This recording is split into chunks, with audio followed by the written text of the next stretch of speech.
Our cities are filled with extreme violence, and the blood of the innocent flows in our streets, and yet most Americans still seem to be in denial about what is happening.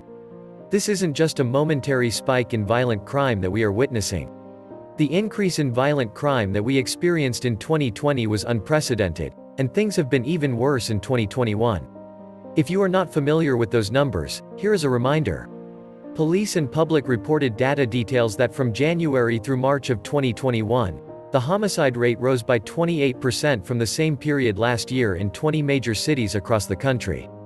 Homicides had already previously risen by 30% in 2020. Everyone should be able to agree that we are very rapidly going in the wrong direction. But many on the left assured us that things would return to normal, and the violence in the streets would subside once Joe Biden was in the White House.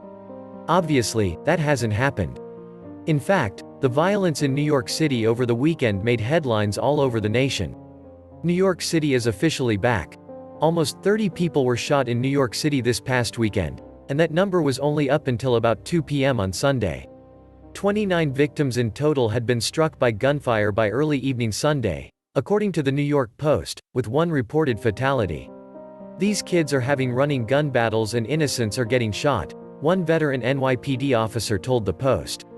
Do you remember when New York City was one of the safest big cities in the United States? Those days are now gone, and violent criminals are having a field day as the Big Apple slowly but surely descends into madness. Of course, New York City still has some catching up to do in order to get to Chicago's level. During the weekend before last, 48 people were shot, and 5 of those that were shot ended up dying. Chicago police are planning to target 15 areas of the city this summer in the battle to combat violence and keep people safe.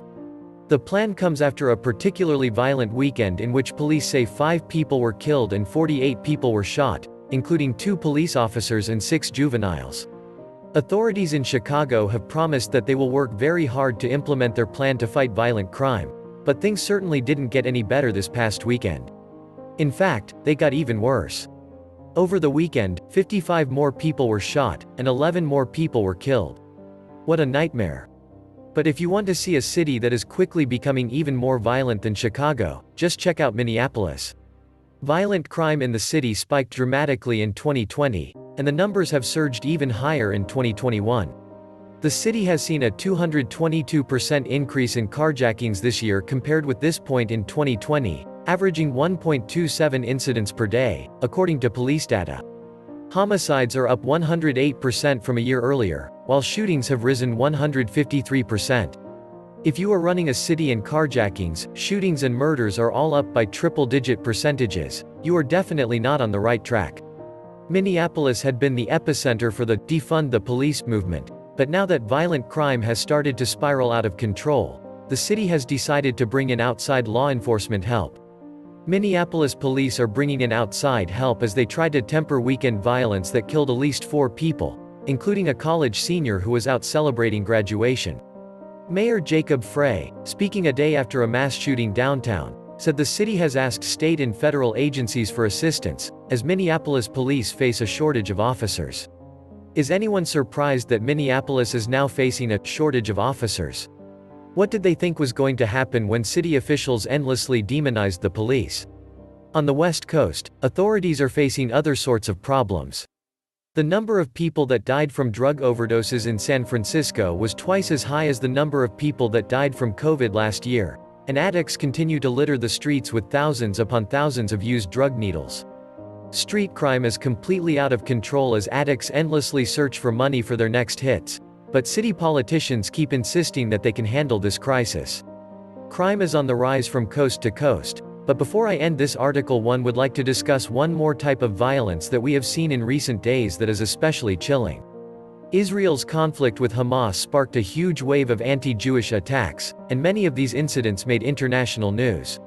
There were a series of street attacks that authorities are investigating as anti-Semitic attacks in the wake of Israel's 11-day war with Hamas. The list includes a Jewish man who was attacked by a pro-Palestinian activist in Times Square. A Jewish teenager was also put in a chokehold outside a Brooklyn synagogue over the weekend, and a rabbi was hounded with abuse in Hallandale Beach, Florida. The incident in Hallandale Beach was particularly alarming. After yelling, "Jews should die," an unidentified man later returned to that same location and dumped a bag of human feces right in front of a Jewish synagogue. A man yelled anti-Semitic remarks at a rabbi in front of a South Florida synagogue, before returning and dumping a bag of human feces in front of the building. Cell phone video captured the unidentified man as he shouted, "Jews should die," at a rabbi outside the Chabad of South Broward on Friday. The man left and returned a short time later, carrying a bag that contained human feces, said Hallandale Beach Police Capt. Rashana Dabney Donovan. There is so much hatred for Jewish people out there right now, and the recent military conflict in the Middle East brought much of it to the surface. In Brooklyn, a man named Ali Alahari was arrested after he purposely set fire to a synagogue and a Jewish school. A New York man was charged Saturday with setting fire to a synagogue and Jewish school in Brooklyn earlier in the week. Ali Alahari, 29, is accused of torching the Jewish center near Borough Park at around 4 a.m. on Wednesday. The building suffered some damage before firefighters put the fire out. "I keep telling my readers that I have never seen more hate in America as I am seeing right now, and these are yet more examples that prove my point.